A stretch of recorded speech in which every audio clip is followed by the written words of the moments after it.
اعوذ باللہ من الشیطان اللعین الرجیم بسم اللہ الرحمن الرحیم رب اشرح لی صدری ویسر لی امری واحلل عقدۃ من لسانی یفقہوا قولی ان اللہ وملائکتہ یصلون علی النبی یا ایھا الذین آمنوا صلوا علیہ وسلموا تسلیما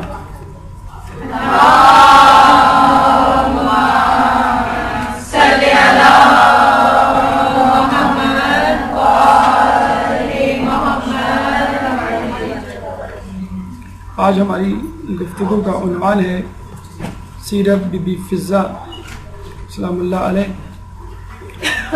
اس گفتگو کو شروع کرنے سے پہلے اور سیرت بی بی فضہ پر روشنی ڈالنے سے پہلے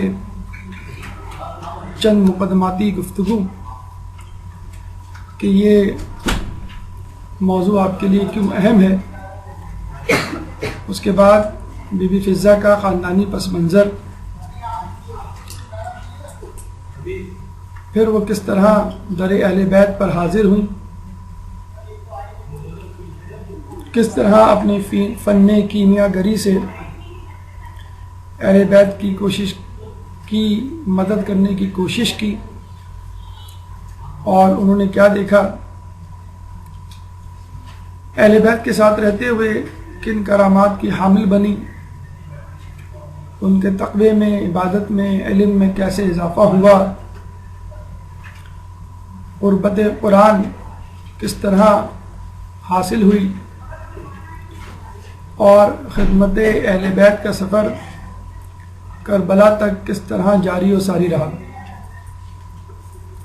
سب سے پہلے چند مقدماتی گفتگو، یقیناً آپ کے ذہن میں یہ سوال آ رہا ہوگا کہ بی بی فضہ کی شخصیت کو کیوں منتخب کیا گیا آج کی گفتگو کے لیے، لیکن اس سے پہلے یہ سوال آپ کے ذہن میں آنا چاہیے کہ سیرت معصوم کو پڑھنے کا، سننے کا کیا فائدہ ہے، اور اس سے بھی پہلے جو اہم ترین سوال ذہن میں جلوہ افروز ہوتا ہے وہ یہ کہ تاریخ کی اپنی کیا حیثیت ہے دینی علوم میں، اور اگر حیثیت ہے تو اس تاریخ سے کم حقہ فائدہ کیوں نہیں اٹھایا گیا۔ اپنے مقدمے میں پہلے بنیادی سوال کی طرف ہم چلتے ہیں کہ ہمارے نزدیک تاریخ کی کیا اہمیت ہے۔ قرآن و حدیث، قرآن و سنت، قرآن و عطرت کا جملہ، الفاظ اور معیار و میزان آپ کے اذہان سے ٹکراتے رہتے ہوں گے کہ یہی ایک معیار ہے جو رسول چھوڑ کے گئے تھے، تاریخ کہاں سے اس کے درمیان آ گیا۔ تو جان لیجئے قرآن کی آیات کی تحریف تو نہیں کی جا سکتی، تکذیب یا تنقید تو نہیں کی جا سکتی، ہاں تعویلات کئی کی جا سکتی ہیں، اور ان تعویلات میں وہی تعویل قریب ترین قرین قیاس اور صحیح ترین ہوگی جو احادیث سے تصدیق شدہ ہوگی۔ چنانچہ قرآن کو سمجھنے کے لیے انسان حدیث کا محتاج ہے۔ اب آئیے، حدیث کو سمجھنے کے لیے انسان کس کا محتاج ہے؟ حدیث ضعیف ہے یا صحیح ہے، مستند ہے یا غیر مستند ہے، اس کا دار و مدار اس راوی پر ہے جو اس حدیث کو روایت کر رہا ہے۔ اس راوی کے حالات آپ کو تاریخ کی کتابوں میں ملیں گے، اور اس پورے علم کو اسم الرجال کہا جاتا ہے، یعنی راویوں کا علم، اور یہی وہ علم ہے جو کہ درس خارج میں علماء و اعلام اپنی گفتگو کا محور و مرکز بناتے ہیں، اور راویوں کے حالات جاننے کے بعد اس نتیجے پر پہنچتے ہیں کہ کون سی حدیث لی جائے، کون سی حدیث کو مسترد کیا جائے۔ چنانچہ قرآن کو سمجھنے کے لیے حدیث کا سہارا اور حدیث کو سمجھنے کے لیے اسم الرجال یعنی تاریخ یا سیرت راویان. تو آپ نے دیکھا کہ کس طرح تاریخ کا علم نہ صرف حدیث کو سمجھنے کے لیے بلکہ قرآن کو سمجھنے کے لیے بھی ضروری ہے. اور یہ وہ دو معیارات ہیں یعنی قرآن و فطرت، قرآن و حدیث یا قرآن و سنت کہ جن پر ہمارے دین کا دار و مدار ہے. اور ان دو معیارات اور میزان کو کس طرح تاریخ کا علم سہارا دیے ہوئے ہے یہ اظہر من الشمس. آیت اللہ خوئی نے اس ضمن میں بہت بڑا کارنامہ انجام دیا اور مستقل طور پہ اسم الرجال کا ایک رسالہ لکھ کر اس مسئلے کو ہمیشہ کے لیے دفن کر دیا. راویوں کے حالات دقت اور زحمت و مشقت کے بعد جمع کر کے بتلا دیا کہ کس راوی کی حدیث کو قبول کیا جائے، کس راوی کی حدیث کو قبول نہ کیا جائے. گویا راویوں کے حالات اور راویوں کے صحیح یا غلط ہونے کی حد تک حدیث کے مسئلے کو آپ نے سلجھا دیا. اب خود حدیث کے الفاظ اور اس کو پرکھنے کا علم اور کوشش علماء کے کاندھوں پہ چھوڑ دی. مقدماتی گفتگو میں دوسرا اہم سوال جو ہمارے ذہن میں اٹھتا ہے کہ آخر تاریخ معصوم یا معصومین کی سیرت کی کیا اہمیت ہے. واقعات کی اہمیت ہے، حالات کی اہمیت ہے، بادشاہوں حکمرانی کی اہمیت ہے، اس میں معصومین کی کیا اہمیت ہے. رسول کی ایک حدیث اس مسئلے کو لمحے بھر میں حل کیے دیتی ہے اور وہ حدیث حدیث ثقلین کے نام سے مشہور ہے جو تاریخی واقعے غدیر و خم کے موقع پر رسول اللہ نے اپنی زبان مبارک سے ادا کی. اور وہ حدیث تھی انی تارکن فیکم الثقلین ما ان تمسکتم بہما لن تضلوا کتاب اللہ و عطرتی اہل بیتی. میں تمہارے درمیان دو گرا قدر چیزیں چھوڑے جا رہا ہوں، جو ان دونوں سے متمسک رہا وہ کبھی گمراہ نہیں ہوگا، کتاب اللہ اور میرے اہل بیت کی عطرت. رسول اللہ نے لن تضلوا کا لفظ استعمال کیا ہے. لن ترانی میں جو لن استعمال ہوتا ہے وہ ہے کبھی نہیں والا، لم یا لما والا نہیں. تو یہ وہی لن ترانی والا لن تضلوا ہے کہ کبھی بھی گمراہ نہیں ہوگے جب تک ان سے متمسک رہو گے. اور وہ دو چیزیں کیا ہیں؟ کتاب اللہ عطرتی. اور دونوں ثقلین ہیں، دونوں اہم چیزیں ہیں، دونوں کو سنبھالنا ہے، پکڑنا ہے. اگر ایک کو سنبھالا دوسرے کو چھوڑ دیا تو بھی گمراہ، دوسرے کو سنبھالا پہلے کو چھوڑ دیا تو بھی گمراہ. لیکن ایک نقطہ، ایک اہم بات معصومین کی سیرت کو پڑھتے ہوئے ذہن میں مد نظر رکھنی چاہیے، جس کا اعادہ نقوش عصمت میں مولانا ذیشان حیدر جوادی نے مقدماتی گفتگو میں کیا کہ جب میں معصومین کی سیرت لکھنے بیٹھا تو میرے نزدیک تاریخ کا ایک سمندر ٹھاٹے مارتا ہوا معجزن تھا اور میری سمجھ میں نہیں آ رہا تھا کہ معصومین سے متعلق کس واقعے کو لوں، کس کو چھوڑوں. چنانچہ میں نے فیصلہ کیا ان واقعات کو ضبط تحریر لایا جائے کہ جو عملی اعتبار سے اہم ہے، جن سے کوئی عملی پیغام ملتا ہے اور جس کو پڑھ کر اور سن کر مومنین عملی زندگی میں استفادہ کر سکتے ہیں اور خود اپنی سیرت کو معصومین کی سیرت کے سامنے رکھتے ہوئے اس کو نکھار سکتے ہیں. چنانچہ انہوں نے ان واقعات کو اپنی کتاب نقوش عصمت میں جگہ دی کہ جس میں ہمارے لیے کچھ عملی پیغام تھے. چنانچہ لا حاصل بحثوں میں پڑھنے کی بجائے اگر ان واقعات کو لے لیا جائے کہ جن سے ہمارے مسائل حل ہوتے ہیں تو یہ ایک اہم ترین امر ہوگا جو ہم علم دین حاصل کرتے ہوئے انجام دے سکتے ہیں. تیسرا اہم سوال کہ ہم معصومین کی سیرت تو پڑھتے ہیں اور یقیناً ان کی سیرت اہم ہے، لیکن یہ غیر معصوم بیچ میں کہاں سے آ گئے؟ بی بی فضہ ہیں، قمبر ہیں، سلیمان فارسی ہیں، ابو ذر غفاری ہیں، مقداد بن اسود ہیں، مالک اشتر ہیں، حجر بن عدی ہیں، محسن تمار ہیں، وغیرہ وغیرہ. یہ غیر معصومین بیچ میں کہاں سے آ گئے؟ کیا معصومین کافی نہیں؟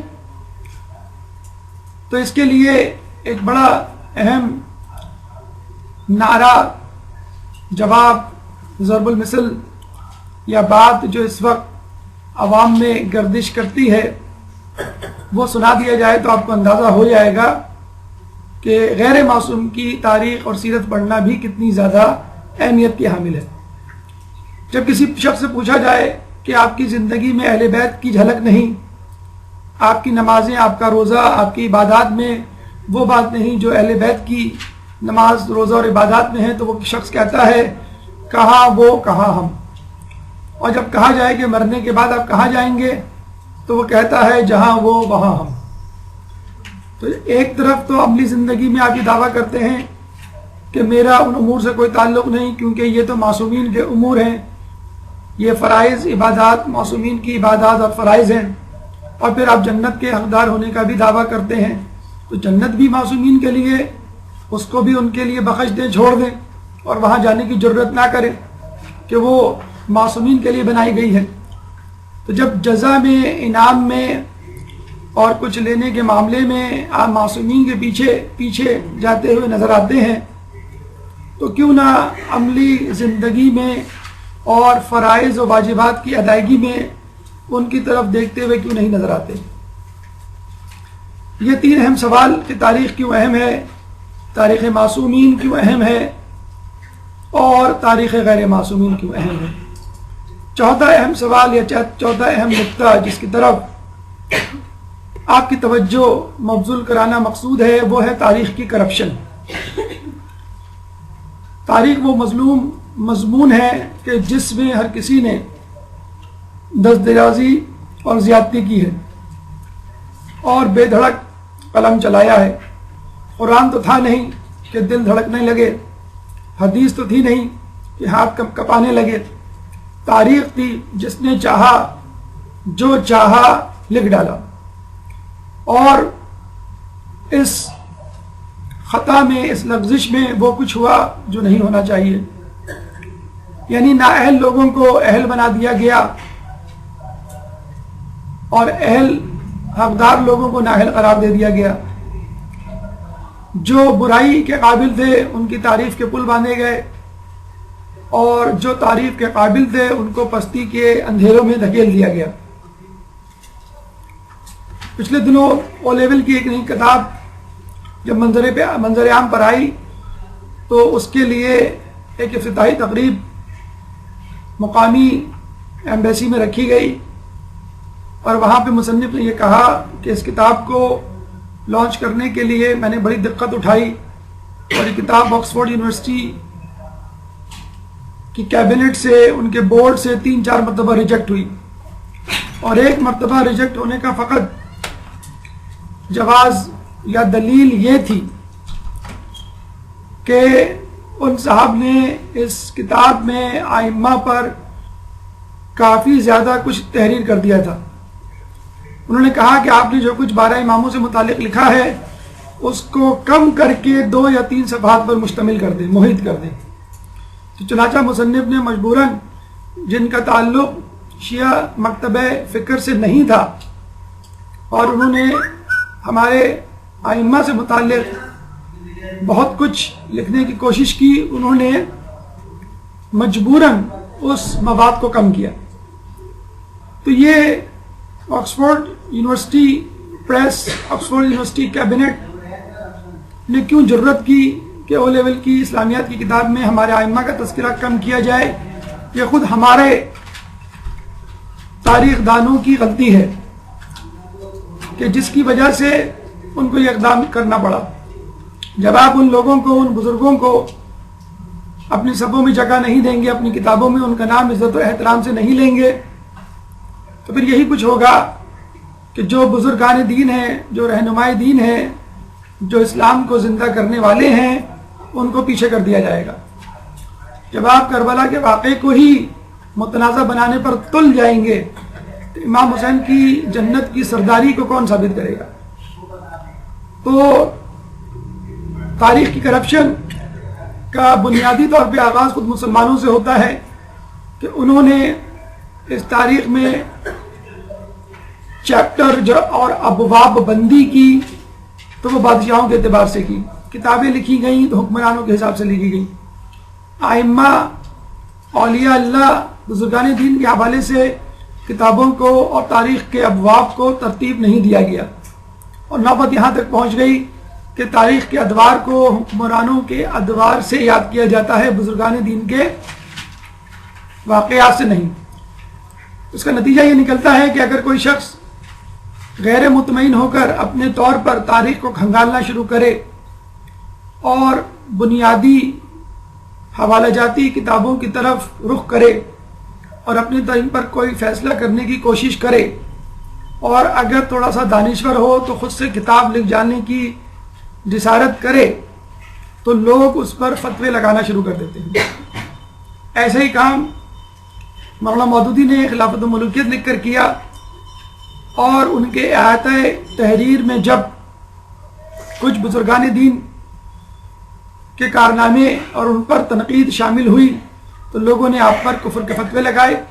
انہوں نے دوسرے ایڈیشن میں ان کتابوں کا تعارف شائع کر دیا، ان 10 کتابوں کا، ان 10 تاریخ کی کتابوں کا کہ جن کتابوں سے انہوں نے اپنی کتاب کو ترتیب دیا، گو کہ وہ اس کتاب کے مؤلف تھے، مصنف نہیں تھے۔ انہوں نے کہا کہ میں نے جو کچھ لکھا ان کتابوں کو پڑھ کر، ان کتابوں کے حوالہ جات دیکھ کر لکھا، اس میں میرا اپنا کوئی قصور نہیں، فقط استدلال ہے جو میں نے قائم کیا ہے، جو غلط بھی ہو سکتا ہے، لیکن واقعات جو میں نے درج کیے ہیں وہ ان کتابوں سے کیے ہیں۔ چنانچہ اگر آپ اپنی غلطیوں کو خود سے تسلیم نہیں کریں گے تو لوگ آپ کو آئینہ دکھانا شروع کر دیں گے اور پھر آپ کو شرمندگی ہوگی۔ اس ضمن میں ہماری ذمہ داری کیا بنتی ہے؟ تقیہ اپنی جگہ، مصلحت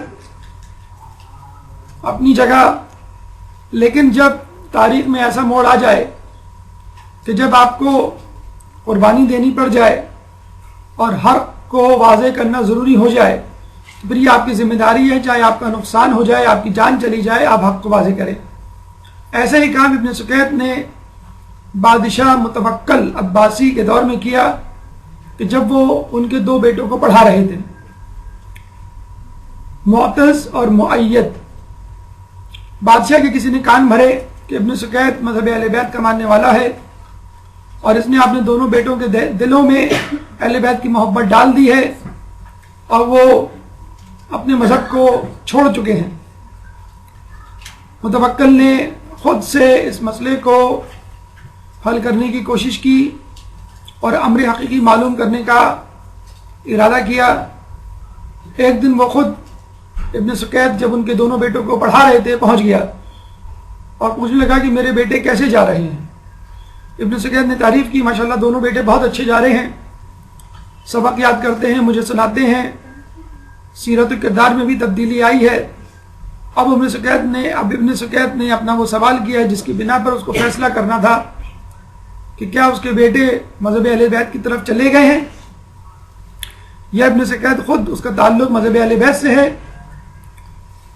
اور اس نے ابن سکیت سے ایک سوال کیا، وہ تاریخی سوال جس کا تاریخی جواب کتاب کی کتب تواریخ میں موجود ہے، اور وہ سوال یہ تھا کہ ابن سکیت یہ بتلاؤ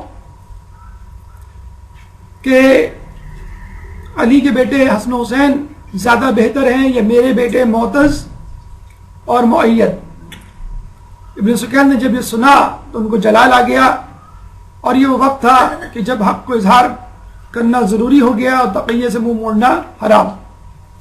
انہوں نے فوراً کہا یہ تیرے دونوں بیٹے تو بہت دور کی بات، اور حسن و حسین بھی بہت دور کی بات، علی کا غلام قمبر تجھ سے اور تیرے دونوں بیٹے سے کہیں زیادہ افضل ہے۔ یہ وہ تاریخی جملہ ہے جو تاریخ کی کتابوں میں ثبت ہو گیا، اور اس کے بعد کسی بادشاہ کو اپنے بیٹوں کو حسن و حسین سے تقابل کرنے کی جرت نہ ہوئی۔ لب لباب خلاصہ کلام یہ ہے کہ انسان کو اپنے مرتبہ مقام کو پہچاننا چاہیے، اہل بیت کے مرتبہ مقام کو پہچاننا چاہیے، اور اگر آپ کے اندر کوئی خوبی ہے تو اس کو مان لیجئے، اور اگر وہ خامی ہے تو اس کو خوبی سے زیادہ بدرجہ اولا تسلیم کر لیجئے، ورنہ بہت شرمندگی ہوگی۔ ایک لطیفہ اس ضمن میں عرض کرتے چلیں، ایک صاحب کو ان کے دوستوں نے گھیر لیا کہ آپ کو دعوت کرنی ہے، بڑے دنوں سے آپ ٹال رہے ہیں۔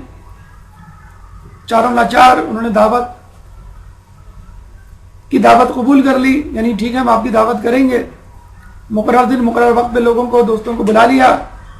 عین دعوت والے دن بیگم کو بتلایا تو وہ بہت ناراض ہوئی کہ آپ نے مجھے عین وقت پہ بتلایا، مہینے کی آخری تاریخیں ہیں، قرضوں میں جکڑ چکے ہیں، آپ کو ضرورت کیا تھی دعوت کرنے کی، اور گھر میں تو پکانے کو کچھ نہیں ہے سوائے دال کے۔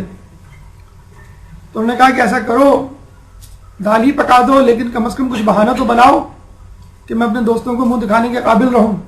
کہیں گے ٹھیک ہے میں ایسا کروں گی، جب کھانے کا وقت آئے گا تو دیگچی خالی گرا دوں گی، آپ پوچھیے گا ڈرائنگ روم سے کہ کیا گرا، میں کہوں گی قورمے کی دیگ۔ تھوڑی دیر بعد پھر دوسری خالی دیگچی گراؤں گی، آپ پوچھیے گا کیا گرا، میں کہوں گی اب بریانی گر گئی۔ اور جب تیسری مرتبہ وقت آئے گا کچھ گرنے کا تو آپ کہہ دیے گا بھائی اس سے پہلے کچھ گرے لے آؤ، جو بچا ہے کیا بچا ہے، تو میں کہوں گی دال بچی ہے، کہنے ٹھیک ہے کوئی بات نہیں دال ہی لے آؤ۔ کافی دیر گزر گئی، مہمان پہلو بدلتے رہے، کھانے کا وقت آیا تو کچن سے آواز آئی، لیکن خالی دیگ کی نہیں، بھری ہوئی دیگ کی۔ شوہر نے گھبرا کے پوچھا بیگم کیا گرا؟ بیگم کچن سے ڈرائنگ روم میں آئی، ہانپتے کانپتے روتے ہوئے بولی کیا گرنا تھا دال ہی گر گئی۔ کیا گرنا تھا دال ہی گر گئی، اتنی زیادہ پلاننگ کی آپ نے کوئی فائدہ نہیں ہوا۔ تو اگر آپ اپنا جسے کہتے ہیں کہ سراپا پہلے دیکھ لیجئے اور اپنی خامیوں کو پہلے تسلیم کر لیجئے، تو پھر دوسروں کو انگلی اٹھانے کی نوبت نہیں آئے گی۔ اب آئیے بی بی فضہ کے حوالے سے اپنی گفتگو کا آغاز کرتے ہیں۔ سب سے پہلے ان کا خاندانی پس منظر، لیکن اس سے پہلے ایک صلوات۔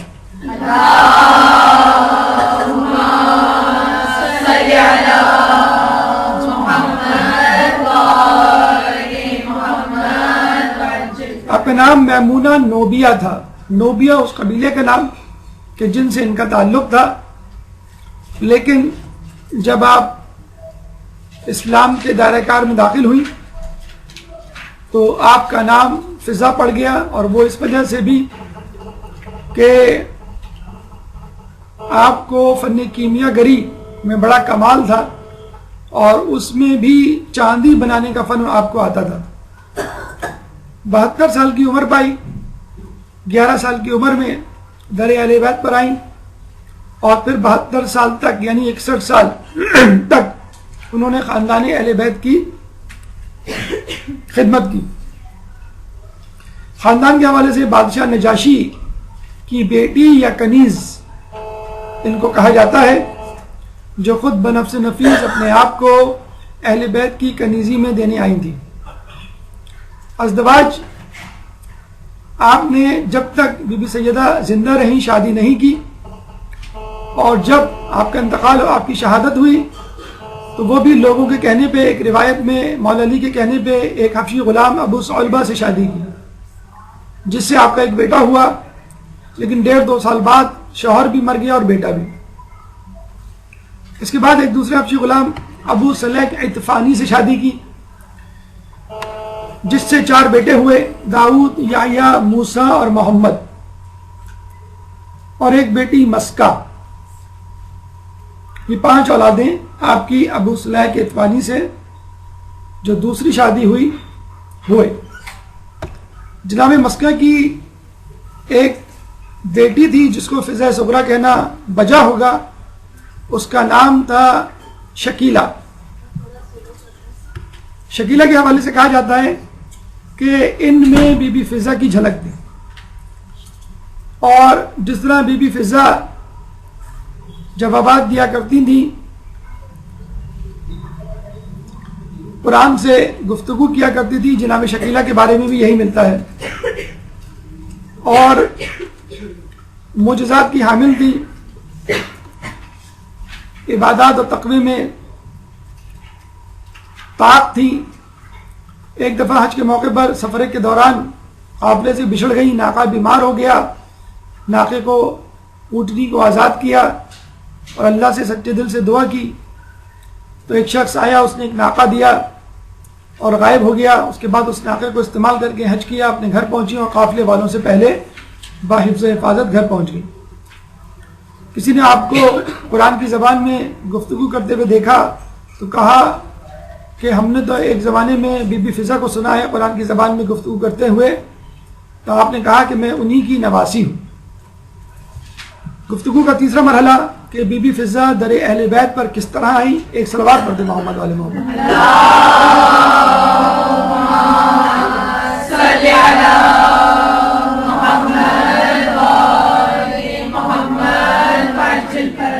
کہتے ہیں کہ ایک دفعہ مولا علی نے بی بی کی حالت کو دیکھ کر، زحمت و مشقت کو دیکھ کر، ان کے ہاتھوں میں پڑے چھالوں کو دیکھ کر یہ کہا کہ تمہارے والد کے پاس کچھ غلام آئے ہیں، اگر تم چاہو ان میں سے ایک کنیز اپنے لیے لے لو. اچھا، یہ بتاتے چلیں کہ اس زمانے میں پسا ہوا آٹا نہیں ہوا کرتا تھا، گندم کو خود پیس کر آٹا بنانا پڑتا تھا اور بڑی بڑی بھاری بھاری پتھر کی چکیاں ہوتی تھی جن کو چلانا پڑتا تھا. آج کل کے زمانے کی طرح پکی پکائی روٹیاں، بلکہ اب تو روٹی میکر آ گیا ہے، اس سے آپ جو ہے شوہر حضرات بڑے آرام سے روٹی بنا سکتے ہیں. آٹا ڈالا اور دوسری طرف سے روٹی نکل آئی.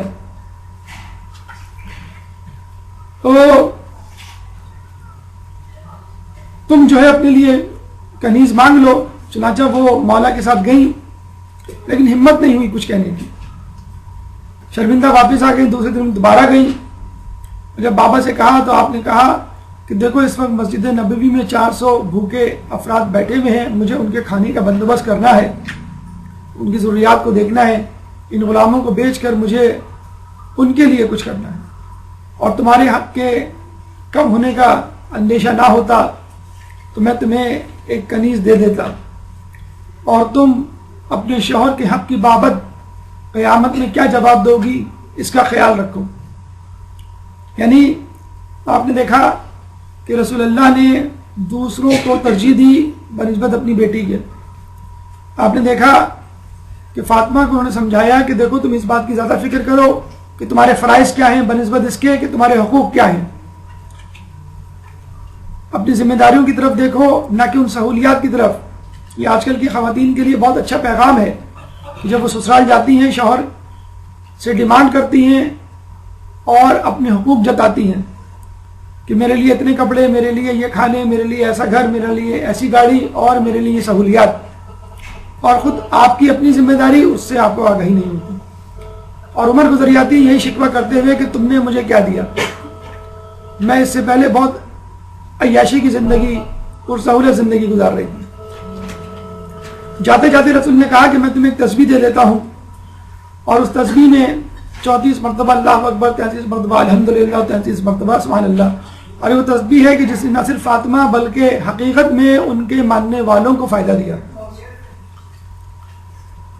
چنانچہ یہ تسبیح لے کر وہ جب آئے تو آج کل کے داماد اگر ہوتے تو یہی کہتے کہ تمہارے ابا کے پاس سب کچھ ہے، اگر وہ ہماری مدد کر دیتے تو کیا جاتا، مجھے اسکوٹر دلا دیتے، مجھے گاڑی دلا دیتے، مجھے جاب دلوا دیتے یا مجھے قرض دے دیتے وغیرہ وغیرہ. تو اس طرح کی جملے بازی یا تان سے کام لیتا. لیکن مولا نے کیا فرمایا کہ دیکھو ہم تمہارے والد کے پاس دنیا کی چیز لینے گئے تھے اور اللہ نے ہمیں آخرت کا ثواب دے دیا. کتنا مبارک ہے یہ جوڑا کہ جو ہر حالت میں خوش رہنا جانتا ہے. اور پھر رستے ہی میں یہ آیت اتری وَإِمَّا تُعْرِضَنَّ عَنْهُمُ ابْتِغَاءَ رَحْمَةٍ مِّن رَّبِّكَ تَرْجُوهَا فَقُل لَّهُمْ قَوْلًا مَّيْسُورًا. سورہ بنی اسرائیل آیت نمبر 28. وَإِمَّا تُعْرِضَنَّ عَنْهُمُ ابْتِغَاءَ، اور اگر تمہیں ان لوگوں سے پہلو تہی کرنی پڑے رحمةً مِّن رَّبِّكَ تَرْجُوهَا، اس انتظار میں کہ تمہارے پروردگار کی طرف سے رحمت آئے، فَقُل لَّهُمْ قَوْلًا مَّيْسُورًا، جس کے تم امیدوار ہو تو ان سے نرم انداز میں بات کرو. یعنی اگر تم کو امکان ہے کہ آج نہیں تو کل، کل نہیں تو پرسوں میرے پاس فراغت ہوگی، میرے پاس کچھ ایسی چیزیں آ جائیں گی کہ میں ان لوگوں کی مدد کر سکتا ہوں یا مدد کی حامی بھر سکتا ہوں جن کو آج میں انکار کر رہا ہوں، تو ایسے لوگوں کو نرمی سے سمجھاؤ، نرمی سے بات کرو تاکہ ان کے دل کو ٹھیس نہ پہنچے۔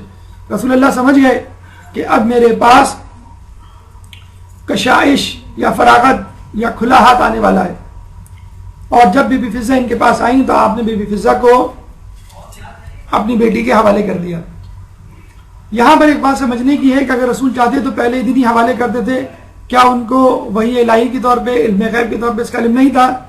گویا وہ بتلانا چاہ رہے تھے کہ دیکھو اگر میں پہلے دیتا تو لوگ الزام لگاتے اپنی بیٹی کی محبت میں دے دی کنیز، اور اب دی قرآن کی آیت اترنے کے بعد تو اب لوگوں نے کہا کہ قرآن کی آیت اتری تب دی۔ وما ينطق عن الهوى ان هو الا وحی یوحى۔ ایک درود پڑھ دیں محمد والے محمد۔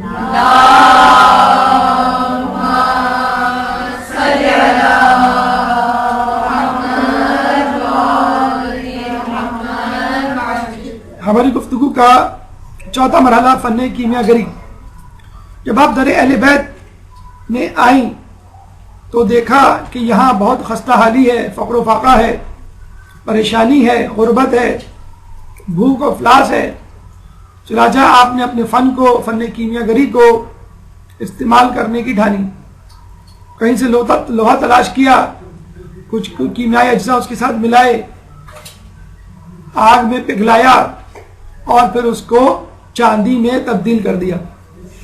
جب یہ تبدیل کر کر مولا علی کے پاس لے کر آئیں تو مولا علی نے ان سے کہا کہ ذرا یہ پتھر اٹھانا۔ انہوں نے نیچے پڑا ہوا پتھر اٹھایا، مولا نے اشارہ کیا اور وہ پتھر سونے کا بن گیا۔ بی بی فضہ بہت حیران ہوئی۔ ان کی حیرانگی میں اضافے کے لیے مولا نے کہا فضہ ذرا نیچے تو دیکھو، اور مولا نے جو ہے وہ اشارہ کیا تو نیچے ان کو چاندی اور سونے کے دریا بہتے ہوئے نظر آئے۔ تو یہ دریا بہتے ہوئے نظر آنے کا ایک اور جواز اور حکمت ہے کہ جو ہماری زمین ہے اس کا جو کور ٹیمپریچر ہے، سینٹر آف دا ارتھ، وہ 3000 ڈگری سینٹی گریڈ تک ہے۔ جب اتنا ٹیمپریچر ہوگا تو سونا اور چاندی لکوڈ فارم میں ہوں گے، نہ کہ سالڈ فارم میں۔ اور یہ بات آیا ہے، مولانا نے پھر بی بی فضہ کی حیرانگی کو دور کرتے ہوئے کہا کہ دیکھو یہ فقر و فاقہ اختیاری ہے نہ کہ اجباری، ہم پہ کوئی جبر نہیں، مجبوری نہیں۔ اگر ہم چاہیں تو سونے چاندی میں کھیل سکتے ہیں، لوگوں کو عطا کر سکتے ہیں، لیکن ہم نے فقر و فاقہ کو اپنایا ہے اور اس دنیا کو اپنے سے دور رکھا ہے۔ اور یہ بات ذہن میں رکھے کہ خود رسول اللہ کو جب کہا گیا کہ آپ نبوت بادشاہت کے ساتھ کریں گے یا فقیری کے ساتھ، تو رسول اللہ نے بادشاہت کو ٹھکرا دیا۔ حالانکہ بڑا آسان کام تھا بادشاہت کے ساتھ نبوت کو چلانا۔ سلیمان علیہ السلام سے کم کی تو بادشاہت نہ ملتی ان کو، لیکن انہوں نے اپنے لیے زحمت و مشقت برداشت کی۔ اور خود رسول اللہ کیا، امام حسین کو کہا گیا کربلا کے میدان میں کہ آپ کو فتح چاہیے یا شہادت؟ چاہتے تو فتح لے لیتے، اپنے گھر والوں کو قتل و غارت اور ذلت جو ظاہری طور پر ان کے ساتھ روا رکھی گئی، چھٹکارا مل جاتا اور فتح یاب ہوتے اپنے دشمن پر، لیکن شاید اسلام کی وہ سربلندی حاصل نہ ہوتی جو شہادت کی صورت میں حاصل ہوئی۔ ہمیں کیا پیغام ملتا ہے رسول اللہ کی اس بے نیازی، مولا علی کے زہد اور امام مظلوم کی اس مظلومیت سے؟ دیکھیں ان تمام باتوں پر، سونا چاندی، دنیا اور کائنات پر تصرف ہونے کے باوجود فقر و فاقہ پر آدمی کیوں قائم رہتا ہے؟ چھوٹا سا واقعہ سنیے۔ ایک شخص مولا علی کے پاس آیا اور کہنے لگا میں فقر و فاقے کا شکار ہوں، میرے لیے کچھ کیجئے۔ مولا نے پتھر اٹھا کے اس کے ہاتھ میں رکھ دیا اور وہ سونا بن گیا۔ خوشی خوشی گیا، سونے کو بیچا، اپنی ضروریات پوری کی۔ پھر کچھ دنوں بعد آیا، کہنے لگا مولا پھر دوبارہ فقر و فاقے کا شکار ہوں، کچھ کیجئے۔ مولا نے پتھر اٹھا کے اس کے ہاتھ میں رکھا، پھر وہ سونا بن گیا۔ پھر خوشی خوشی بازار گیا، اس کو بیچا، اپنی ضرورت کو پورا کیا۔ کچھ دنوں بعد خود آیا، دوبارہ آیا، کہنے لگا مولا مجھے بار بار آتے ہوئے شرمندگی ہوتی ہے، کیوں نہ آپ سونا بنانے کا فن مجھے سکھا دیں۔ مولا نے کہا کہ تمہیں اس کے لیے میرے ساتھ کچھ دن رہنا پڑے گا۔ وہ تیار ہو گیا، کچھ دن رہنے کے بعد جانے لگا تو مولا نے کہا کہ میں نے تمہیں ابھی سونا بنانے کا فن تو سکھایا نہیں۔ تو اس شخص نے کہا کہ اب مجھے اس کی ضرورت نہیں۔ جو در اہل بیت پہ آ کے رک جائے اور ان کی اصل منزلت کو دیکھ لے، پر پھر اس کے سامنے سونا چاندی بچوں کے کھلونے سے زیادہ حیثیت نہیں رکھتے، اس کے لیے سونا چاندی اور پتھر برابر ہوتے۔ رسول کے ساتھ ایک صحابی جا رہے تھے، رستے میں پتھر نظر آیا تو رسول کے صحابی نے کہا کہ میرے سامنے سونا اور پتھر برابر ہے۔ تو رسول نے کہا اب تم آزاد مرد ہو، یعنی آزاد ہو اپنی خواہشات سے، اپنی تمناؤں سے، اپنے نفس سے، دنیا کی محبت سے، ہر قسم کے ظلم و ستم سے، مشکلات سے، وسوسوں سے۔ ایسا انسان جس کے سامنے دنیا کی کوئی عزت نہ ہو وہ آزاد ہوتا ہے۔ امام کو ایک بادشاہ نے کہا کہ آپ مجھ سے ڈرتے کہ نہیں، کیوں نہیں؟ امام نے کہا کہ نہ میرے پاس دنیا ہے جس کے چلے جانے کا خوف ہو، اور نہ تیرے پاس آخرت جس کی مجھے ملنے کی امید ہو۔ تو ایسے لوگ دنیا کو کھلونے سے زیادہ حیثیت نہیں رکھتے، لیکن کچھ لوگوں کو یہ مل جائے تو وہ اس کو کرتب بازی میں تبدیل کر دیتے۔ ایک شخص کو جس کو کرامت حاصل ہوئی تھی نئی رجب علی خیاط کو ناشپاتی ہاتھ میں دے کر اترانے لگا کہ وہ ناشپاتی سونا بن گئی۔ رجب علی خیاط نے وہ ناشپاتی دوبارہ اس کے ہاتھ میں رکھی، یعنی سونا وہ دوبارہ ناشپاتی بن گیا، اور کہا کہ ایمان کو اپنی خدا کی رضا حاصل کرنے کے لیے استعمال کرو، کرتب بازی کے لیے نہیں۔ سائنسی پہلو دیکھتے ہیں اس کا کیا ہے، یعنی کام کی بات ذرا کہ سونا کیسے بنایا جائے۔ دیکھیں، آپ نے پیریوڈک ٹیبل میں پڑھا ہوگا کہ ہر ایلیمنٹ کا ایک ایٹامک نمبر ہوتا ہے، اور اس ایٹامک نمبر سے وہ پہچانا جاتا ہے۔ اگر ایٹامک نمبر تبدیل کر دیا جائے تو وہ ایلیمنٹ اور اس کے فیچرز چینج ہو جاتے ہیں۔ اور ایٹمی نمبر کیا ہے؟ دراصل پروٹون کی تعداد، number of protons in the nucleus. Atom 3 ذروں سے مل کر بنتا ہے، proton, neutron, electron. Atomic number depends upon the number of proton present in the nucleus. جتنے پروٹون ہوں گے اسی حساب سے وہ مادہ ہوگا۔ گولڈ کا ایٹامک نمبر 79 ہے، یعنی number of protons in the nucleus are 79۔ Silver کا پروٹون نمبر 47 ہے، number of protons present in the nucleus 47۔ Iron کا پروٹون نمبر 26 ہے، number of protons present in the nucleus is are iron 26۔ اب آپ iron کے 26 proton میں 21 proton مزید داخل کر دیں تو it will change into silver by it self. Proton کی تعداد ہی تو بڑھانی ہے آپ کو۔ اسی طرح سلور کے ایٹم میں 32 پروٹونز آپ داخل کر دیں، that will change into gold. یہ ہے سمپل طریقہ پروٹون داخل کر کے گولڈ بنانے کا۔ اس سے بھی آسان طریقہ کیا ہے؟ یا تو آپ بھائی پروٹون کو اپنے ہاتھ سے ڈالیں، کسی مشین سے ڈالیں، یا پھر اس کو زبانی کہہ دیں، آرڈر دے دیں، حکم دے دیں کہ بھائی 21 پروٹون سلور میں چلے جائیں، آئرن میں چلے جائیں تاکہ وہ سلور بنے، یا 32 پروٹون سلور میں چلے جائیں تاکہ وہ 79 ہو کر گولڈ بن جائے۔ اب آپ کہیں گے سر کہنے سے اگر ہونے لگتا تو سب کے پاس سونا ہوتا، تو مجھے بتائیے کہ اللہ تعالیٰ نے کن کہہ کر یہ کائنات نہیں بنائی؟ کہہ کر ہی تو کائنات بنائی ہے۔ اب آپ کہیں گے بھائی اللہ تو کہہ کر کائنات بنا سکتا ہے یا کچھ بھی بنا سکتا ہے، انسان کیسے بنائے؟ ارے کہنا تو دور کی بات ہے، اشارہ ہی کافی ہے۔ بی بی فضہ ایک دفعہ شمعون یہودی کے پاس گئیں۔ شمعون یہودی نے کہا کہ فضہ تو در اہل بیت پہ مفلسی کی زندگی کیوں گزار رہی ہے؟ میرے پاس آ، میرے پاس لذیذ کھانے ہیں، نرم بستر ہیں، زرق برق لباس ہے، عالی شان محل ہے۔ تو فضہ نے کہا یہ چیزیں تو میرے پاس پہلے سے موجود ہیں۔ وہ بڑا پریشان ہوا کہ کیسے موجود ہیں؟ تو فضہ نے کہا کہ میں چاہوں تو تیرے گھر کی دیوار سونے کی بن سکتی ہے۔ بی بی فضہ نے فقط ہاتھ اٹھا کے اشارہ ہی کیا تھا، وہ دیوار سونے کی بن گئی۔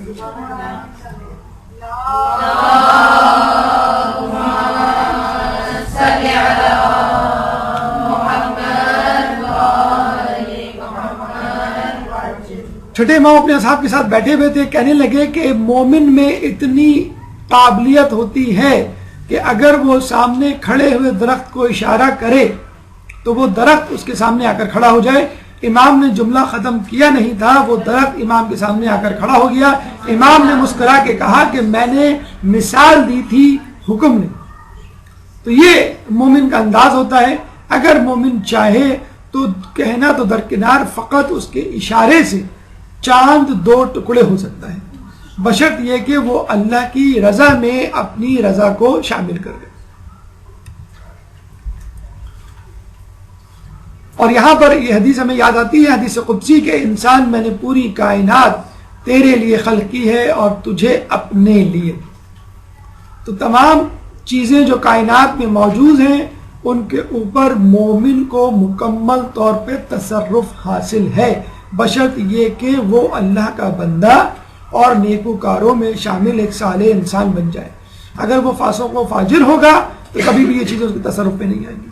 ایک بادشاہ ہے، اس کا بیٹا اگر اپنے نوکروں کو، بادشاہ کے نوکروں کو، بادشاہ کے وزیروں کو حکم دے تو کیا وہ اس کی بات نہیں مانیں گے؟ بالکل مانیں گے. لیکن اگر بادشاہ اپنے بیٹے سے ناراض ہو جائے اور اس کو زندان میں ڈال دے تو کیا اب وہ شہزادہ اپنی باتیں لوگوں سے منوا سکے گا؟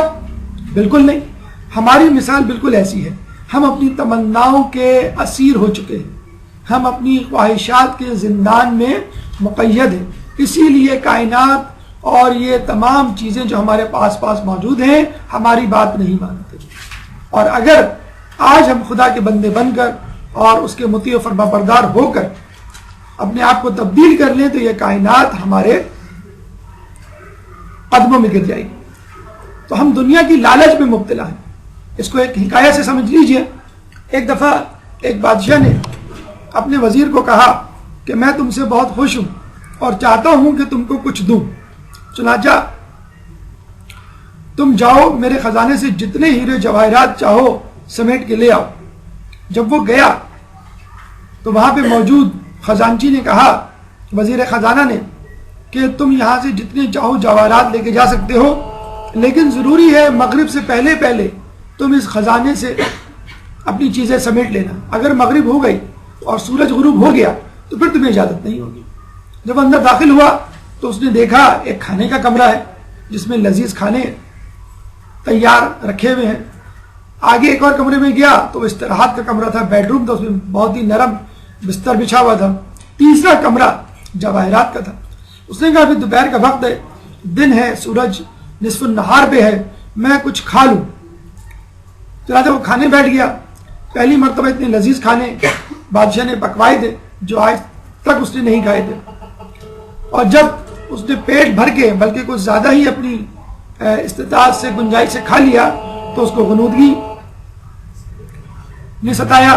اس نے کہا چلے تھوڑا سا آرام کر لیتا ہوں، ابھی دوپہر ہے، شام میں اٹھ کر ہیرے جواہرات سمیٹ لوں گا. چنانچہ وہ سو گیا اور پھر ایسی نیند آئی کہ بس وہ سوتا ہی رہ گیا اور سورج غروب ہو گیا.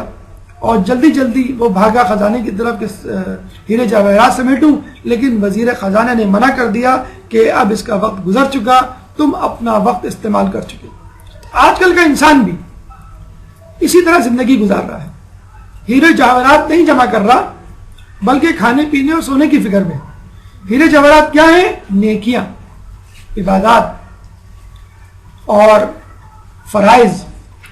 ہم انسان اپنی ضروریات میں پڑے ہوئے ہیں. اپنے کپڑوں کی زیادہ فکر ہے، اپنے کھانے کی زیادہ فکر ہے، اپنے آرام کی زیادہ فکر ہے اور اپنی سہولیات کی زیادہ فکر ہے. اگر فکر نہیں تو اس کی فکر ہے کہ فجر کی نماز پڑھی کہ نہیں. اگر فکر نہیں تو اس کی نہیں کہ میرا حجاب کیسا ہے. اگر فکر نہیں تو اس کی نہیں کہ میں ٹی وی پہ جو کچھ دیکھ رہا ہوں وہ دیکھنا چاہیے کہ نہیں. تو انسان اپنی راحت اور سکون، لذیذ کھانوں، نرم بستروں اور سہولیات میں گھن چکر بنا ہوا ہے صبح سے شام، اور اس طرح زندگی گزرتی چلی جاتی ہے. اور وہی یہی کہتا رہتا ہے ابھی تو بہت وقت ہے، ابھی نیکی کر لوں گا، ابھی تو بہت زندگی باقی ہے، اب نماز پڑھ لوں گا، ابھی تو بہت دن باقی ہیں، اب حجاب کر لوں گی، وغیرہ وغیرہ. اور یوں زندگی کا چراغ جو ہے وہ گل ہو جاتا ہے اور اس کا سورج غروب ہو جاتا ہے اور اس کو پتہ بھی نہیں چلتا. زندگی کی بھول بھلیوں میں وہ اتنا گم ہو چکا ہوتا ہے. ایسے لوگوں کے لیے کہ جو لوگ سونے چاندی، حکمرانی، تخت و تاج کو کوئی اہمیت نہیں دیتے، یہ وہ لوگ ہوتے ہیں جو اللہ تعالیٰ کی معرفت سے آشنا ہو چکے ہوتے ہیں، اس کی معرفت کو درک کر چکے ہوتے ہیں۔ دو نیم ان کی ٹھوکر سے صحرا و دریا، سمٹ کر پہاڑ ان کی ہیبت سے رائی، دو عالم سے بیگانہ کرتی ہے دل کو، عجب چیز ہے لذت آشنائی۔ تو یہ انسان آج کل کا کہ پریشان ہے زندگی کو حاصل کرنے میں، اور اس کو ملتا وہی ہے جو تقدیر میں ہے۔ اللہ فرماتا ہے کہ انسان اگر تو چاہے کہ میری مرضی تیری مرضی میں داخل ہو جائے تو ایسا نہیں ہو سکتا، اور اگر تو چاہے کہ تیری مرضی میری مرضی میں داخل ہو جائے تو میں تمہیں وہ کچھ دوں گا جو تو چاہتا ہے، اور وہ کچھ بھی دوں گا جو میں تجھے دینا چاہتا ہوں۔ لیکن اگر تو چاہے کہ میری مرضی تیری مرضی میں داخل ہو جائے تو میں تجھے اپنی خواہشات کی تکمیل میں تھکا دوں گا، لیکن تیرے ہاتھ وہی کچھ آئے گا کہ جو تیری قسمت میں لکھا ہے۔ اس کے بعد پانچواں مرحلہ کرامات کے حوالے سے، لیکن ایک 5 منٹ کا وقفہ، اور اس کے بعد اپنی گفتگو جاری رکھیں گے۔ ایک درود پڑھ دیں محمد والے محمد۔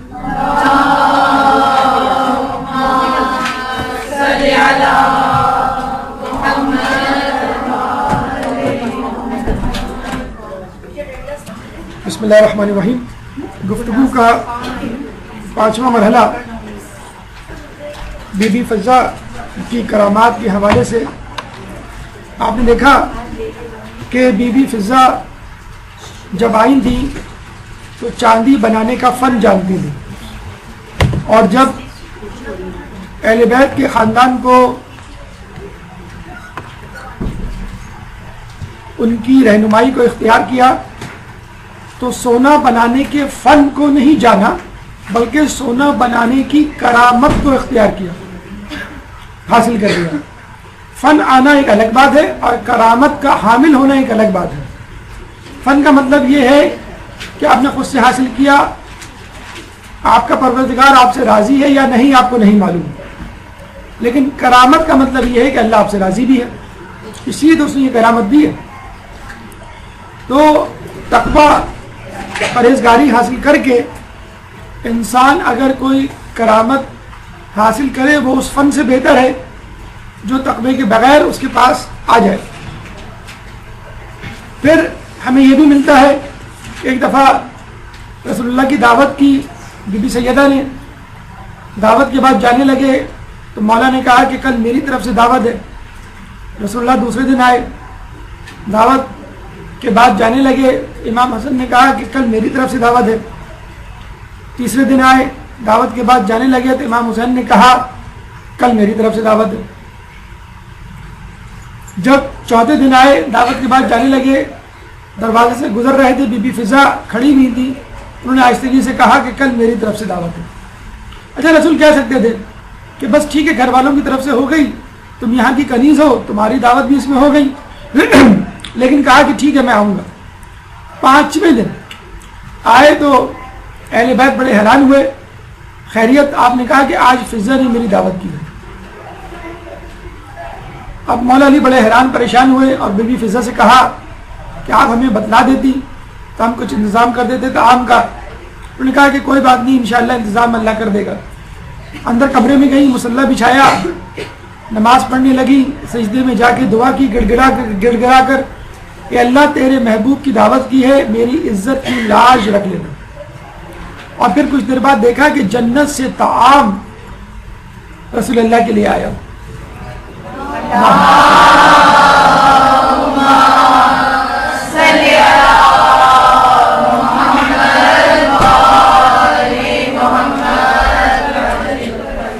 دیکھیں کھانے کا بندوبست کرنا ایک الگ بات ہے، اگر کوئی شخص دے کے چلا جاتا تو ایک بات الگ بات ہے، لیکن جنت کا طعام آنے کا مطلب یہ ہے کہ اللہ آپ سے راضی بھی ہے، اللہ نے آپ کی مشکل کو بھی حل کر دیا اور اللہ آپ سے راضی بھی ہے۔ تو یہ ہے بی بی فضہ کی ترقی اور رتبے میں اضافہ کہ جو در اہل بیت پر آنے کے بعد ہوئی۔ پہلے فن کیمیا جانتی تھی، اب کرامت ذہب یعنی سونا بنانے کی کرامت کی حامل ہے. پہلے جو ہے وہ نجاشی کے دربار میں تھی اور وہی کچھ کھاتی تھی جو نجاشی دیتا تھا. اب اہل بیت کے گھر میں ہیں اور کھانے جو ہیں وہ جنت سے آ رہے ہیں. جب ہی رسول اللہ نے کہا تھا کہ خدا کا شکر ہے کہ جو مفہوم روایت کا ہے کہ اس نے میری بیٹی کی کنیز کو مریم بنت عمران کا سا درجہ دیا. ہم یہاں اس تنازع میں پڑے ہوئے ہیں کہ بی بی سیدہ کا درجہ زیادہ یا بی بی مریم کا. وہ اپنے زمانے کی عورتوں کی سردار, بی بی تمام زمانے کی عورتوں کی سردار. اس جھگڑے کو چھوڑیے, اس بات کا فیصلہ کیجئے کہ بی بی مریم کا رتبہ زیادہ یا بی بی فضا کا, کیونکہ دونوں کے لیے جنت سے طعام آئے خدا کی طرف سے. چھٹا مرحلہ بی بی فضا کا تقویٰ. جو بی بی فضا کو یہ کرامات حاصل ہوئی, یہ مرتبہ حاصل ہوا, یہ ان کا تقویٰ تھا جس کی وجہ سے ان کو یہ تمام چیزیں حاصل ہوئی. ایک واقعہ جو آپ تمام لوگ سنتے ہیں, سورہ دہر کا شان نزول. حسن حسین بیمار ہوئے تو آپ نے رسول اللہ نے بی بی سیدہ سے کہا کہ تم لوگ نظر مان لو. چنانچہ نظر مانی گئی 3 روزوں کی. حسنین ٹھیک ہوئے تو مولا نے بی بی سیدہ نے روزے رکھنے شروع کیے آپ کے ساتھ. حسن حسین نے بھی روزے رکھے اور بی بی فضا نے بھی روزے رکھے. بی بی فضا کو کیا پڑی تھی روزہ رکھنے کی؟ وہ کنیز تھی, نظر نہیں مانی تھی. حسن حسین نے بھی آپ کہہ سکتے ہیں کہ کیا ضرورت تھی, چلے وہ اہل بیت میں سے تو تھے, معصوم تو تھے, لیکن بی بی فضا غیر معصوم کنیز, ان کو کیا ضرورت تھی؟ لیکن پھر بھی انہوں نے کہا کہ مجھے اہل بیت کے شانہ بشانہ چلنا ہے. یہ ان لوگوں کے لیے پیغام جو کہتے ہیں کہاں وہ کہاں ہم, کہاں اہل بیت اور کہاں ہم. اگر آپ واقعی عجز و انکساری احترام کو ملحوظ خاطر رکھتے ہوئے کہتے ہیں کتنے مہر علی, کتنے تیری ثنا, گستاخ اکھیاں, کتنے جا لڑیاں, اگر اس طرح کہتے ہیں تو ٹھیک ہے, کوئی بات نہیں. واقعی آپ کا جو ہے وہ عجز و انکساری کا مقام ہے, لیکن آپ اس لیے کہتے ہیں کہ آپ کو بہانہ ہیلا مل جائے کہ آپ اپنے واجبات سے فرار حاصل کریں تو یقیناً غلط ہے. روزے رکھے اور اس کے بعد آپ نے دیکھا کہ پہلے دن ایک مسکین آیا, دوسرے دن ایک یتیم آیا, تیسرے دن ایک اسیر آیا. چنانچہ مولا نے اپنی روٹی دی, بی بی نے اپنی روٹی دی, حسن حسین نے اپنی روٹی دی اور بی بی فضا نے اپنی روٹی دی. مجھے یہ بتائیے پہلے دن جو مسکین آیا تھا وہ کیا 5 کی تعداد میں تھے؟ ایک مسکین تھا, ایک روٹی کافی تھی. بی بی دے دیتی, مولا دے دیتے, حسن حسین میں سے کوئی دیتا تھا, لیکن تمام کی تمام لوگوں نے روٹیاں دی. ان اللہ یأمر بالعدل والاحسان وایتاء ذی القربى, اللہ تعالیٰ تم کو احسان, عدل اور احسان کا حکم دیتا ہے. تو عدل ہم جیسے لوگ کرتے ہیں اور احسان اہل بیت جیسے لوگ کرتے ہیں. چنانچہ ایک روٹی کا دینا عدل تھا اور 5 روٹیوں کا دینا احسان تھا, اور یہ اہل بیت کو زیب دیتا ہے کہ عطا کرنے مانگنے سے زیادہ عطا کرے. چنانچہ 5 کی 5 روٹیاں پہلے دن, پھر دوسرے دن اور پھر تیسرے دن, اور تینوں دن فقط پانی پہ گزارا کیا. چوتھے دن مولا حسن حسین کو لے کے رسول اللہ کے گھر آئے تو رسول اللہ نے دیکھ کر بہت حیرانی کا مظاہرہ کیا. پیٹ پشت سے جا ملے تھے, ان کو لے کر بی بی کے گھر آئے, دیکھا ان کی بھی آنکھیں اندر کو دھسی ہوئی ہیں. اور اس موقع پر پھر یہ سورہ دہر نازل ہوئی. ان الابرار سے لے کے سعیکم مشکورہ کی 18 آیات ایک ساتھ اسی وقت اتری, اور یہ خصوصی آیات وَيُطْعِمُونَ الطَّعَامَ عَلَىٰ حُبِّهِ مِسْكِينًا وَيَتِيمًا وَأَسِيرًا, اور وہ لوگ اس اللہ کی محبت میں مسکینوں, یتیم اور قیدی کو کھانا کھلاتے ہیں. تو آپ نے دیکھا کہ اس آیت کے مصداق خود رسول اللہ نہیں ہے, اور یہ بڑی عجیب مصلحت ہے کہ لگتا ہے کہ شاید رسول یہ بتانا چاہ رہے تھے کہ دیکھو آیات فقط میرے لیے نہیں اترتی, اہل بیت کے لیے بھی اترتی ہے. اور یہ سورہ اور یہ آیت تو خصوصی طور پہ یہ بھی بتلا رہی ہے کہ آیات فقط اہل بیت کے لیے نہیں، ان کی کنیزوں اور غلاموں کے لیے بھی اتر سکتی ہیں۔ قرآن کی آیات کے مصداق ہم لوگ بھی ہو سکتے ہیں، وہ لوگ جو اہل بیت کے ماننے والے اور ان کے نقش قدم پر چلنے والے ہیں۔ چنانچہ اس آیت کے بعد آیت نمبر 22 بھی پڑھنے، سوچنے اور غور و فکر کرنے کے قابل ہے کہ اللہ تعالیٰ فرماتا ہے إِنَّ هَذَا كَانَ لَكُمْ جَزَاءٌ وَكَانَ سَعْيُكُمْ مَشْكُورًا، یہ تو تمہاری نیکی کی جزا ہے اور ہم تمہارے بڑے مشکور ہیں، تمہاری کوشش شکر گزاری کے قابل ہے۔ اللہ فرماتا ہے لَإِن شَكَرْتُمْ لَأَزِيدَنَّكُمْ، کہ تم شکر کرو میں تمہیں اور دوں گا۔ تو جب انسان شکر کرے اللہ کا تو اللہ اور دیتا ہے، اور جب اللہ شکر کرے انسان کا تو اللہ کتنا دے گا۔ تو یہ یقیناً اتنا بڑا امر، اتنا بڑا احسان، اتنا بڑا کام کہ اللہ کو شکر ادا کرنا پڑا اپنی مخلوق کا۔ یہ ہے اہل بیت، اور یہ ہیں اہل بیت کے ساتھ ساتھ چلنے والے ان کے معصوم، غیر معصوم بندے۔ اس سورہ، اس آیت کی جو مخفی پہلو ہیں ان پہ ذرا نظر کیجئے کہ پہلی بات تو یہ کہ سورہ دہر 4 معصوم اور غیر معصوم کے لیے ہے، یعنی بی بی فضہ معصوم نہیں تھی پھر بھی یہ آیت اتری۔ دوسرا پہلو کہ جب مسکین آیا تھا پہلے دن تو اس نے کہا تھا اے اہل بیت مجھے کھانے کے لیے کچھ دو، خدا تمہیں بہشتی کھانے دے گا۔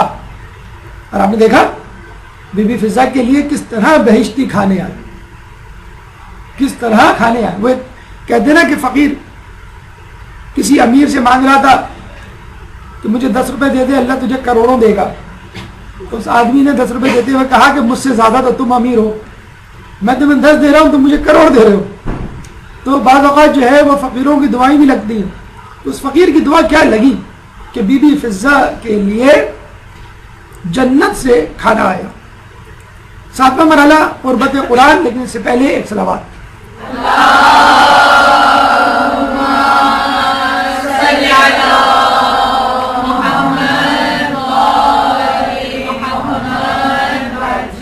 دیکھیں ہمارے یہاں مساوات کا بڑا دعویٰ کیا جاتا ہے، نعرہ لگایا جاتا ہے، لیکن حقیقت میں مساوات آپ کو کہیں نظر نہیں آئے گی۔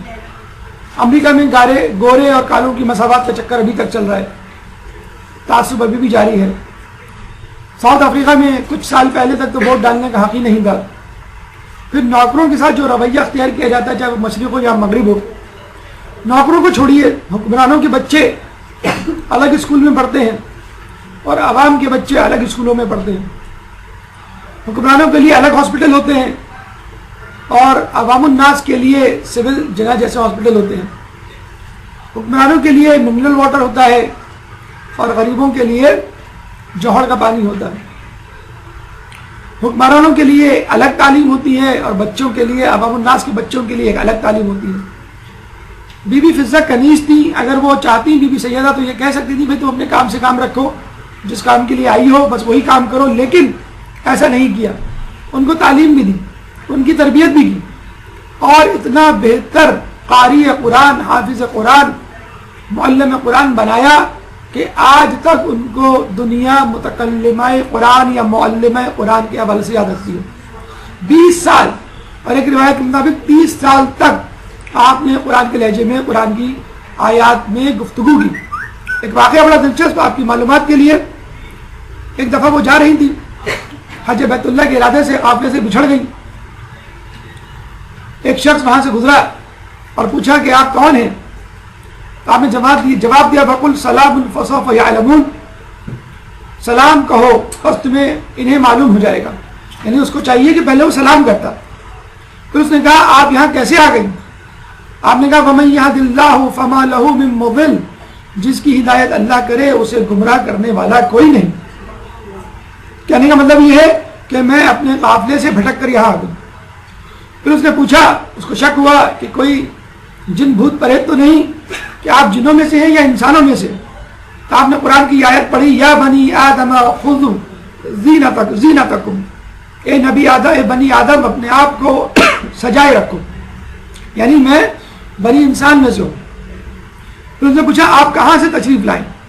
تو آپ نے جواب دیا ینادون من مکان بعید، میں دور دراز مقام سے دور دراز مقام سے پکارے جاتے ہیں، یعنی وہ کسی ارب و جوار کی رہنے والی نہیں تھی، یہیں کی باسی نہیں تھی، بلکہ کہیں دور سے آئی تھی، مسافر تھی۔ پھر اس نے پوچھا کہ کہاں کا ارادہ ہے؟ آپ نے جواب دیا وَلِلَّهِ عَلَى النَّاسِ حِجُّ الْبَيْتِ، لوگوں پر اللہ کی طرف سے حج بیت اللہ فرض کیا گیا ہے، یعنی میں حج بیت اللہ کے ارادے سے جا رہی ہوں۔ پھر اس نے پوچھا آپ کتنے دن سے سفر میں ہیں؟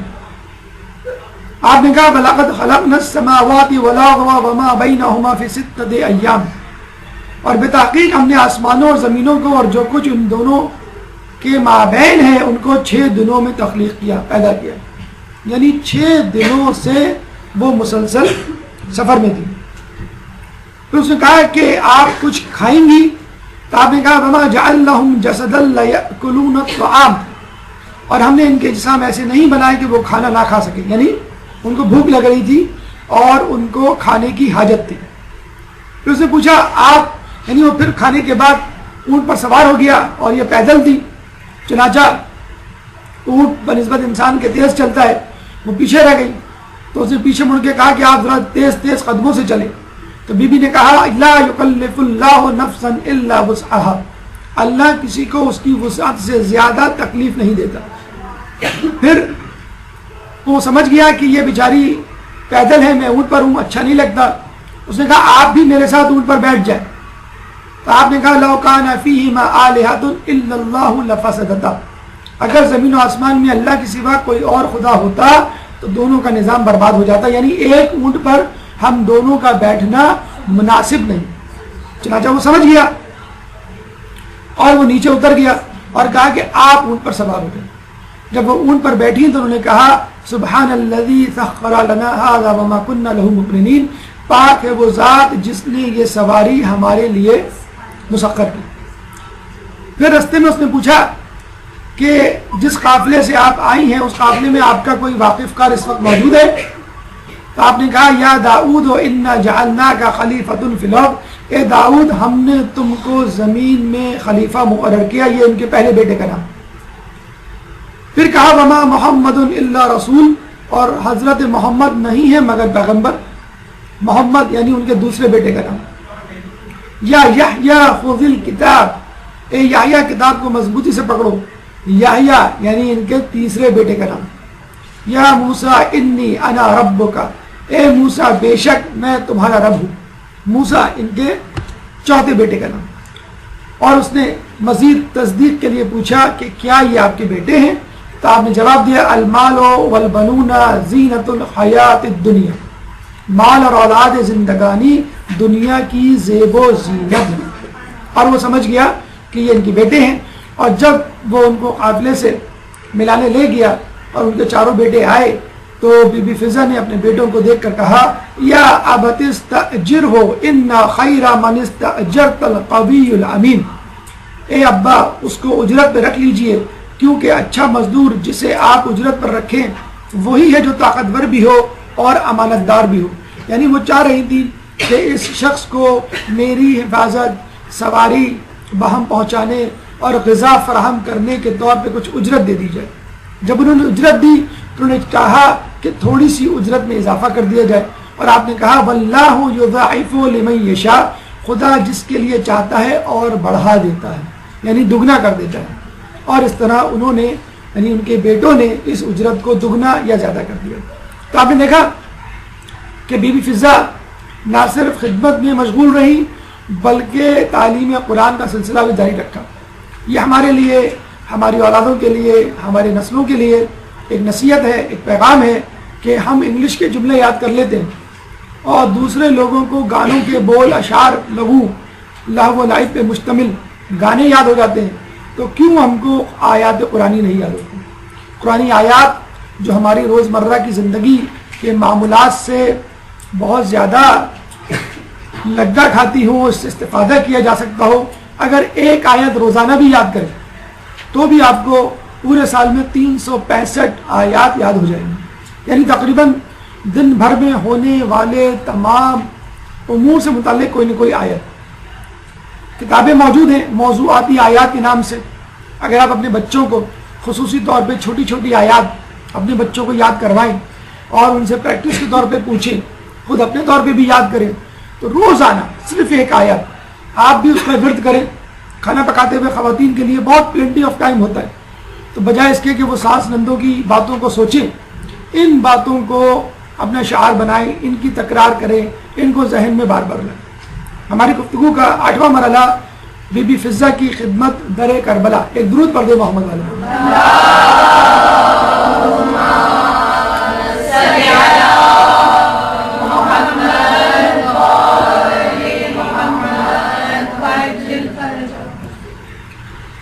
کہتے ہیں کہ جب رسول اللہ کا آخری وقت آیا تو انہوں نے بی بی فضہ کو بلایا اور یہ کہا کہ تم نے ہمارے خاندان اہل بیت کی خدمت کا حق ادا کر لیا, اب تم کیا اجر چاہتی ہو؟ اللہ تمہاری 3 خواہشوں کو پورا کرنے کا ارادہ کر چکا. دیکھیے ہم جیسے ہوتے تو دنیا کی کوئی چیز مانگ لیتے, زیادہ زیادہ جنت مانگ لیتے. بی بی فضہ کو دیکھیے انہوں نے کیا مانگا. پہلی خواہش انہوں نے کہا کہ میں اکثر زینب اور حسین کو آپس میں سرگوشیاں کرتی ہوئی سنتی ہوں. ایک کہتا ہے میں سر دوں گا, دوسری کہتی ہے میں چادر دوں گی. چنانچہ میں چاہتی ہوں کہ میں کربلا کے واقعے تک زندہ رہوں. نمبر 2, نہ صرف زندہ رہوں بلکہ سفر کربلا میں ان کے ساتھ جاؤں اور یہ مجھے اپنے ساتھ لے چلنے پر راضی ہو جائے. نمبر 3, میرے اندر اتنی طاقت ہو کہ بی بی زینب اور امام حسین کی خدمت کر سکوں. اس پورے سفر میں جو مصائب ان پر آئے ان کو ان کے لیے کم کر سکوں کسی طرح, یا کم از کم کوشش کر سکوں اور ان کی غمگسار اور ساتھی بن جاؤں. کہتے ہیں کہ جب کسی شخص نے بی بی فضہ کی ان 3 خواہشات کو سنا تو وہ بہت ہنسا اور یہ کہا کہ بی بی فضہ تمہیں تو چاہیے تھا کہ کوئی چیز مانگ لیتی, تمہیں یہ بھی معلوم تھا کہ رسول راضی ہیں, تمہاری خدمت کو قبول کر لیا, تمہارے حق کا اعتراف کر لیا, تو تم کچھ اور مانگ لیتی. تو بی بی فضہ نے کہا کہ اگر تم میری جگہ ہوتے تو تم کیا مانگتے؟ تو اس شخص نے کہا میں تا قیامت زندگی مانگتا کہ اللہ مجھے قیامت تک زندہ رکھے. دوسری خواہش میں فرمائش یہ کرتا کہ اللہ قیامت تک مجھے دنیا کی حکومت دے دے. اور تیسری خواہش جنت, یعنی مرنے کے بعد جنت, یعنی مرنے سے پہلے حکمرانی پوری دنیا کی اور مرنے کے بعد جنت, یعنی رہ کا گیا. اب آپ خود دیکھیے, دیکھا جائے تو مانگنے والا بھی بڑا چلاک تھا, اس نے دنیا بھی مانگ لی اور آخرت بھی مانگ لی. لیکن بی بی فضہ کا جواب سنیے, انہوں نے کہا کہ یہ تینوں چیزیں تو میرے پاس پہلے سے موجود ہیں. سنیں, پہلا اس نے کیا مانگی, پہلی خواہش کا کیا اظہار کیا, تا قیامت زندگی. تو بی بی نے کہا کہ جو اہل بیت کی محبت میں مر جائے وہ ہمیشہ زندہ رہتا ہے, قیامت تک زندہ رہنے کے برابر ہے. اگر شہید زندہ رہ سکتا ہے تو در اہل بیت کا نوکر مرنے کے بعد زندہ کیوں نہیں رہ سکتا. نمبر 2, تو نے کہا کہ دنیا کی حکومت مل جائے تا قیامت. ارے سیدہ کے گھر کی غلامی دنیا کی حکومت سے بہتر ہے, اس میں جو لذت ہے وہ دنیا کی حکمرانی سے زیادہ ہے, بہتر ہے. نمبر 3, تو نے کہا کہ جنت مل جائے. تو زہرا کے گھر کے علاوہ بھی کسی اور کے پاس جنت ہے؟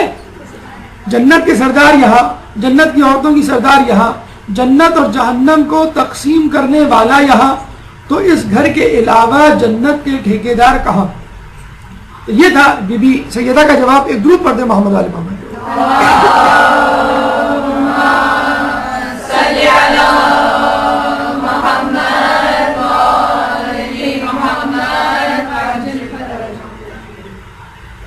اور پھر بی بی فضہ کربلا میں وارد ہوتی ہیں اور آپ کا یہ کام تھا کہ لمحہ بر لمحہ کی خبریں بی بی زینب تک پہنچاتی اور بی بی زینب کے پیغامات امام حسین تک پہنچاتی.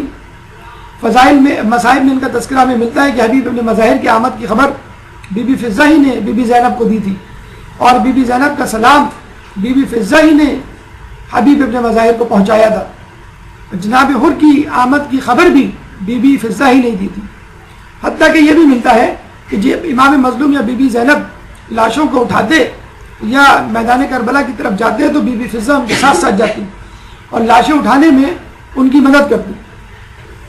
اور پھر عصر عاشور کا وقت آیا, امام نے اپنے گھر والوں کو سلام کیا, یا زینب و یا ام کلثوم و یا رقیہ و یا سکینہ و یا رباب علیکن منی سلام. اے زینب, اے ام کلثوم, اے رقیہ, اے سکینہ, اے رباب, تم سب پر میرا سلام. اس سلام میں اگر بی بی فضہ کو بھی شامل کر دیتے تو کیا تھا, لیکن بی بی فضہ کا الگ سے مقام و مرتبہ بتلانا مقصود تھا. جب جا رہے تھے تو بی بی فضہ در خیمہ کیا پردہ اٹھائے کھڑی تھی. امام نے الگ سے ان کو سوال کیا, یا فضۃ علیک منی سلام, اے فضہ تم پر بھی میرا سلام. جس طرح رسول اللہ نے بی بی فضہ کی دعوت کو الگ سے قبول کیا اور یہ نہیں کہا کہ بس تمہاری دعوت بھی ان چاروں کی دعوت کے ساتھ ہو گئی. امام نے یہ نہیں کہا کہ تم پہ بھی سلام جس طرح ان پانچوں پہ سلام, الگ سے سلام جو ہے بی بی فضہ کے لیے دیا. اور آپ کو معلوم ہے سلام کا مطلب ہوتا ہے دعا, کہ تم پر سلامتی ہو, اور امام کی دعا مستجاب الدعوات ہوتی ہے. امام خود مستجاب الدعوات ہے, اس کی دعا قبول ہوتی ہے. تو یقیناً بی بی فضہ پہ سلام ہوا. اور بی بی فضہ نے آخر وقت تک بھی اپنے ہوش حواس کو قائم رکھا اور رونے دھونے کی بجائے, جزا و فضا کرنے کی بجائے امام کی حفاظت زندگی میں اور ان کی شہادت کے بعد بھی کرنے کی فکر مند رہی. جب لاشیں کو پامال کرنے کی باری آئی تو انہوں نے بی بی زینب کو خبر دی. بی بی زینب نے کہا کہ دیکھو, اس نینوا کے جنگل میں ایک شیر رہتا ہے, وہ مولا کا ہمدرد خیرخواہ ہے, اس کو بلا لاؤ. اور بی بی زینب جو ہے اس شیر کو بلانے گئی, اور آج بھی کربلا کے میدان کا وہ شیر, وہ جگہ, وہ مقام جو ہے محفوظ ہے. ایک گلی ہے جو آپ جاتی ہیں کف عباس سے تھوڑا سا آگے, یہ مقام فضہ یا مقام شیر فضہ ہے, کہ جہاں اب اس شیر کا مجسمہ انہوں نے نصب کر دیا ہے. چنانچہ وہ شیر آیا اور اس نے امام حسین کے لاشے کی حفاظت کا کام انجام دیا جب تک ان کی تدفین نہیں ہو گئی. کہتے ہیں کہ مولا کے دور میں جب کوفے کی مسجد میں آپ بیٹھے ہوئے تھے تو ایک شیر آیا جس کو دیکھ کے لوگ بھاگ گئے. شیر نے قدم بوسی کی اور آپ کی کان میں کچھ کہا. جب وہ شیر چلا گیا تو لوگوں نے پوچھا شیر کیا کہہ رہا تھا. مولا نے فرمایا یہ شیر کہہ رہا تھا کہ میری شیرنی کا انتقال ہو گیا ہے, ایک میرا بچہ ہے, اس کی پرورش کے لیے فکر مند ہے. تو مولا نے کہا کہ نینوا کے جنگل میں ایک شیرنی رہتی ہے, اس کو بلا کے لے آؤ, وہ تمہارے بچے کی پرورش کر دے گی. وہ نینوا کے جنگل سے اس شیرنی کو بلا کے لایا اور اس نے آپ اس شیر کے بچے کی پرورش کی. کئی سال بعد وہ شیرنی اس شیر کے بچے کو لے کر آئی جو اب تنومند جوان ہو چکا تھا. تو شیرنی نے کہا میرے لیے کیا حکم ہے. تو مولا نے کہا کہ اس شیر کو, یعنی بچے کو, جب بڑا جوان شیر بن چکا تھا, کہ اسی نینوا کے جنگل میں چھوڑ دو, کہ ایک وقت آئے گا کہ یہ میرے اہل بیت کی خدمت کرے گا, ان کے کام آئے گا. اور وہ شیر وہی تھا جس کو بی بی فضہ نے آواز دے کر بلایا تھا, اور اس شیر نے پھر امام حسین کے جسد خاکی کی لاشیں کی حفاظت کی تھی. اور سورہ یاسین آیت نمبر 12 میں ہمیں یہ پیغام ملتا ہے کہ امام کا حکم, امام کی حکومت نہ صرف انسانوں بلکہ جانوروں پر بھی ہوتی ہے. وَكُلَّ شَيْءٍ أَحْصَيْنَاهُ فِي إِمَامٍ مُبِينٍ, اور ہم نے ہر چیز کو امام مبین میں جمع کر دیا. لوگوں نے پوچھا کہ کیا اس سے مراد قرآن شریف ہے, کیا اس سے مراد توریت ہے, کیا اس سے مراد زبور ہے, کیا اس سے مراد انجیل ہے. تو رسول اللہ نے منع کر دیا. اور جب امام علی آتے ہوئے نظر آئے تو کہا اس سے مراد مولا علی کی ذات ہے. چنانچہ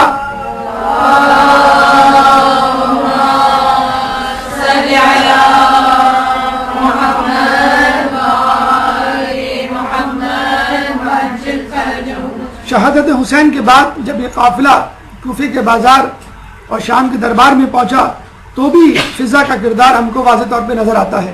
حالانکہ 70 کے عشرے میں پہنچ چکی تھی, لیکن اس کے باوجود خدمت اہل بیت سے ایک لمحے کی بھی غفلت نہیں برتی. کہتے ہیں کہ بازار کوفہ میں جتنے کوڑے بی بی زینب پر پڑے, تمام کوڑوں کو بی بی فضہ نے اپنے جسموں پر روکا. اور اس کے بعد دربار شام میں جب اہل بیت کی خواتین کو لے جایا گیا اور یزید ملعون نے اہل بیت کی خواتین کو دیکھنے کی ناپاک جسارت کی تو بی بی فضہ اس کے اور اہل بیت کی خواتین کے درمیان ایک رکاوٹ بن گئی. یزید ملعون نے کہا کہ اس عورت کو میرے سامنے سے ہٹاؤ. تو بی بی فضہ کو طیش آ گیا اور وہاں کھڑے ہوئے حبشی غلاموں کو کہا کہ تمہاری غیرت کو کیا ہو گیا ہے کہ تمہاری قبیلے کی ایک عورت کو ایک شخص للکار رہا ہے اور تمہیں جوش نہیں آتا. چنانچہ وہاں پہ کھڑے حبشی غلاموں نے اپنی تلواروں کو نیام سے نکال لیا اور یزید کو یہ کہا کہ اگر تم نے اس حبشی عورت کو کچھ کہا تو یہاں پر ہم خون کی ندیاں بہا دیں گے. یہ بی بی فضہ کا کردار. بی بی فضہ کی خدمت 11 سال کی عمر سے لے کر مرتے دم تک، اور اب ان کا روزہ مبارک آخری آرام گاہ بھی شام میں بی بی زینب کے روزے کے ساتھ کہ مرتے دم تک اہل بیت کی خدمت سے غفلت نہیں برتی. جب جزا مانگنے کی باری آئی تو بھی جزا میں اپنے انعام کی بجائے مزید خدمت مانگی. بادشاہت کے طور طریقوں اور شہزادیوں کے طور طریقے کو چھوڑ کر جو بی بی فضہ اہل بیت کی کنیزی میں آئی. ہم بڑے فخر سے جو اپنے فیس بک پہ اسٹیٹس لکھ دیتے ہیں کہ I am a princess and princess doesn't do work. تو بی بی فضہ بھی پرنسس تھی، بی بی فضہ بھی شہزادی تھی. خود شہزادی کونین بی بی سیدہ بھی شہزادی تھی، لیکن آپ نے دیکھا دونوں گھر کا کام کیا کرتی تھی. ایک دن بیوی کیا کرتی تھی اور ایک دن جو ہے بی بی فضہ کیا کرتی تھی. تو اگر آپ اپنے آپ کو کنیزان زہرا کہلانے پر مصر ہیں تو بی بی فضہ کا کردار دیکھیے. ہم یہ نہیں کہہ رہے کہ بی بی سیدہ کا کردار دیکھیں، ورنہ آپ کی طرف سے یہ دوبارہ جواب آ جائے گا کہ کہاں وہ کہاں ہم. ہم یہ کہتے ہیں کہ آپ ان کی کنیزوں کا کردار دیکھیں، آپ مولا کے غلاموں کا کردار دیکھیں جو غلامی کا دعویٰ کرتے ہیں، اور یہ دیکھیں کہ انہوں نے اپنے علم اور تقویٰ اور خدمت کو جس طرح شعار بنایا اور جس طرح مرتبہ اور مقام حاصل کیا. کیا ہم اس مرتبہ مقام کی جستجو میں سنجیدہ ہیں؟